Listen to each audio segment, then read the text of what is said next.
The alchemical array absorbed his abyssal power.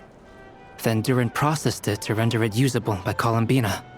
That power enabled her to do what would otherwise have been nigh on impossible. What surprised me was that Dainsleif actually agreed to join us. Given his history with Rerir, he had every right to sit this one out. But we're extremely grateful for the decision he made. It must have been a painful choice to make. But I'm sure that making a decision was far better for him than staying in limbo. Absolutely. He was torn between two paths, but in the end, he made his choice and stuck to it resolutely. He doesn't strike me as the sort of person who'd stay trapped in limbo for long. Anyway, however you cut it, everyone gave a stellar performance. And now, it's time to kick back and celebrate.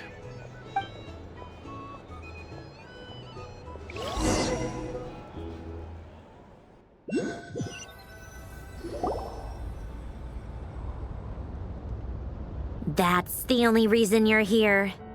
Yes. I've thought a lot about it. And I've realized that you, me, and Arlecchino should be friends. I think this is very important. So I felt I had to come and tell you. Well, this is a new one. I'm so moved. I can't even hold my teacup. If that's all, you can leave now. Do you not want to be friends with me? Or is it that you prefer being co-workers? What is this, Columbina? Are you deliberately testing my patience threshold? Right now, my politeness module is active. But if you say another word, I swear I'll shut it down. If your politeness module was active, wouldn't you say the word please at some point? Polonia, please see Lady Columbina to the door. Will you still invite me to your next tea party? What? Yes, I think you will. Bye-bye, dear Sandrone.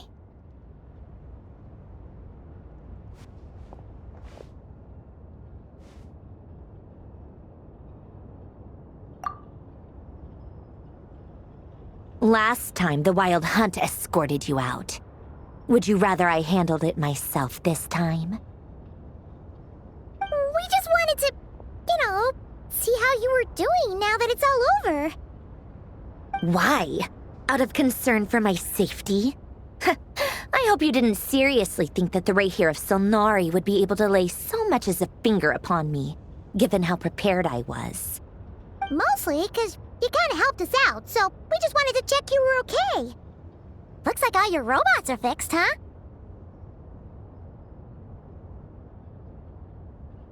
Oh, don't you worry about that. Tea time is already a write-off. The visitor before you managed to kill my appetite. If you're in the mood for tea, go ahead and help yourself. Otherwise, it's going to waste. My coasters are still missing in action, though. Use this notebook instead. Whoa! Pretty hefty notebook. Look at all those calculations. You can ignore those. They're just dumb scribblings. I doodle and write in my free time. Sometimes I remember the distant dreamlike past. Sometimes I imagine the far-flung future. And other times, I grit my teeth and note down all the crazy nonsense going on in the present. Some people do the crosswords in the newspaper.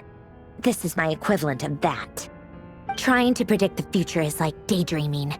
And writing about the present just makes me furious. The past is my favorite. If nothing else, it's already set in stone, so I don't have to rack my brains trying to figure it all out. Huh. Although, having said that, the only vaguely interesting memory in my past is probably that guy they call Lord Artificer. Who else? Pretty much all the mecha and Fontaine are his personal handiwork. Wait, are you saying you know him? Like, personally? As a friend? I mean, I guess we were friendly enough. Yep. In fact, I'm probably the only normal person left who knew him at all. We used to chat occasionally back when he was still around. Before he passed away, he asked me to destroy all his manuscripts. I honored his request. But I did read through everything first before destroying them. I mean, I couldn't let the genius of Lord Artificer Alain Guillotin disappear like that. Would have been such a waste. So, that's where the formulas in your notebook are from? I just told you, those are my equivalent of crossword puzzles. They're just dumb formulas that I solve for fun when I'm bored. Alain's work was like epic poetry. The formulas in my notebook are just silly little riddles in comparison. Not that there's anything bad about them. I mean, at least, solving those riddles isn't going to hurt anyone. Except me, 'cause I lose a few brain cells in the process. Anyway, while we're on the topic, I might as well tell you about what happened to him and his friends. Alain Guillotin had two close buddies, Renee and Jacob. They spent their childhood years together in the Narzissenkreuz Institute.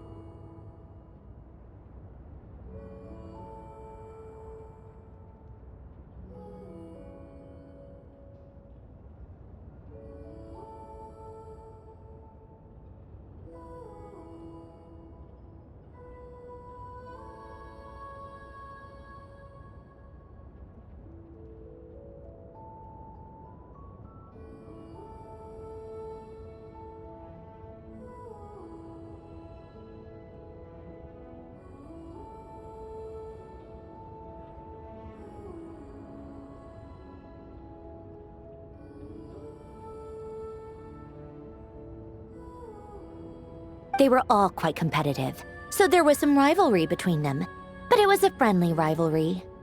But beneath the friendship and the rivalry ran something deeper, a sense of nostalgia for the past. Unfortunately, childhood would end, the prophecy would come true, the apocalypse would arrive, and the future would never be. A mad dream that would normally only capture the minds of lunatics began to take root in their hearts. A dream of saving the world. And if Renee and Alain had been people of lesser wits, that dream would probably have ended up as something for them to joke about in their older years. But alas, they were some of the sharpest minds around. They nurtured that dream with the full power of their intellect, and it grew into something that ate away at their souls. The first of them to fall under its spell was Renee. Against Alain's wishes, he persisted in experimenting on a mutual friend of theirs to try and save their life. Alain did not approve and parted ways with Renee. It's complicated. Alain wanted to believe that Renee only did what he did for the sake of their friendship. But when he told me about what happened, I could tell he still had some suspicions about Renee's motives. Perhaps the seed that would grow into a nightmare had already sprouted in Renee's mind. Even then. The next time they met, Renee's soul had been completely engulfed by the dream of salvation. His futile attempt to change the tide of fate only resulted in a wave that swallowed up the world, even before the apocalypse came. And although that wave died down eventually, I hear that it just recently came back with a vengeance. As I understand, Renee wanted to live out his dream of salvation once more. But I'm told that the attempted resurgence finally died out for good. At long last, Renee awoke from his deluded dream. Though of course by then it was far too late. What do you think of Renee? Do you admire his transcendent genius? His view that any price was worth paying to achieve the lofty goal of saving the world? Or do you despise him? Dismiss him as an evil madman who wrought havoc on the lives of everyone around him as he pursued his delusional dream? Same difference, really. Just a matter of perspective. What a cop-out. But I suspect you'd have a more incisive and insightful answer if we dug into it further. I don't like fanatics who give up their whole lives for their ideology. Nor do I like fools who let their delusions take control. Maybe I could understand if Renee had just been an ordinary person. But he had a sage-like intellect, and still managed to get himself lost in the labyrinth of his own desires. Anyway, that's enough about Renee. Now, moving on to Alain Guillotin, the Lord Artificer. He managed to put a stop to the first storm whipped up by Renee. But after that, Alain lost his friends and family. To his credit, I suppose, the loss of his family and friends was purely a tragic accident. It's not like Alain sacrificed them for his cause or anything. After that, the only thing supporting his work was the same dream that had dragged his closest friend down to the abyss. But although the desire to save Fontaine drove him to found the Fontaine Research Institute, Alain continued to reject any form of transcendental knowledge or power. He was suspicious and fearful of it, having seen the way it had affected his closest friend. I think that formulas and machines derived solely from human intellect were the only thing that gave him a sense of spiritual comfort. Yet Alain's intellect was simply too great. It barely left him space to breathe in his lifetime. Once he realized that the end of his life was approaching, he finally accepted the truth.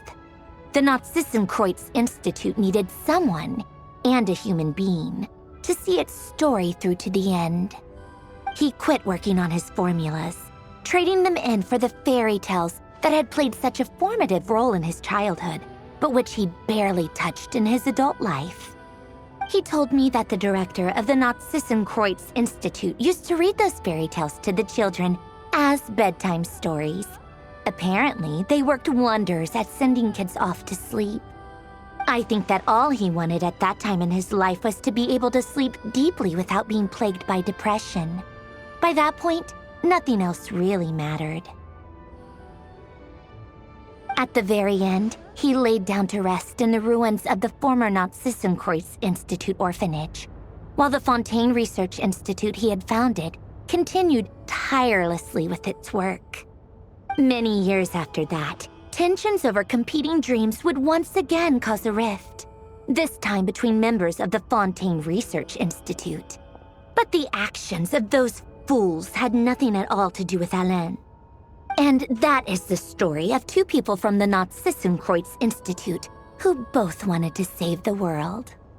One went all in on his fantasy of salvation without ever looking back, and ended up calmly sinking to the bottom of the deepest sea. The other sought desperately to burn bright in his life, even though he wasn't sure where he was going. I do sometimes wonder, why is it that people like them have such grand hopes of saving the world? Even the grandest tree starts as a tiny seed. So perhaps, for each of them, their mission to save the world began with a very simple desire: to save themselves. They were young children with friends and family who mattered to them, desires to explore the meaning of life, ambitions to have a successful career. They didn't want to see all of that taken away in one fell swoop. Or maybe they just wanted to find something to anchor themselves within the chaos, to stop them getting quietly swept away by the storms of life. But instead, the search for their own salvation took them down the rocky road laid out by fate. Do you think the desire to save oneself is enough of a justification to try and save the world?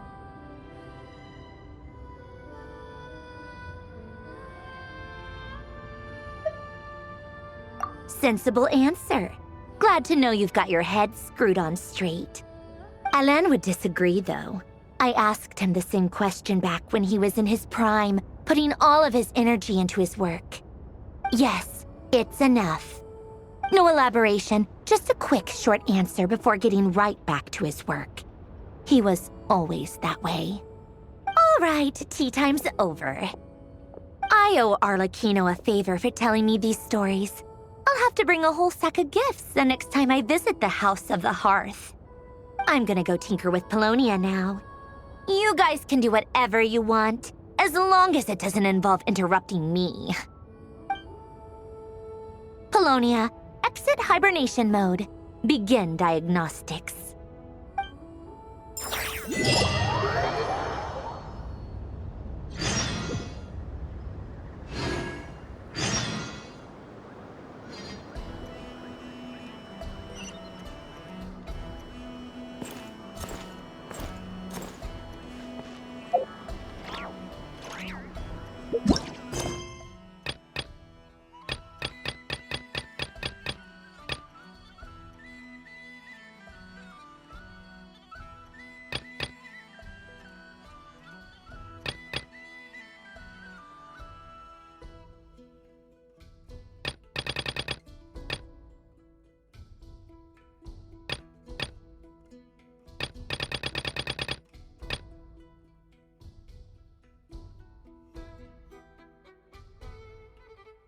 He who wishes to peer into the abyss needs simply to wander through Nodcry on a misty night. The march of the Wild Hunt will be sure to drag him into the darkness.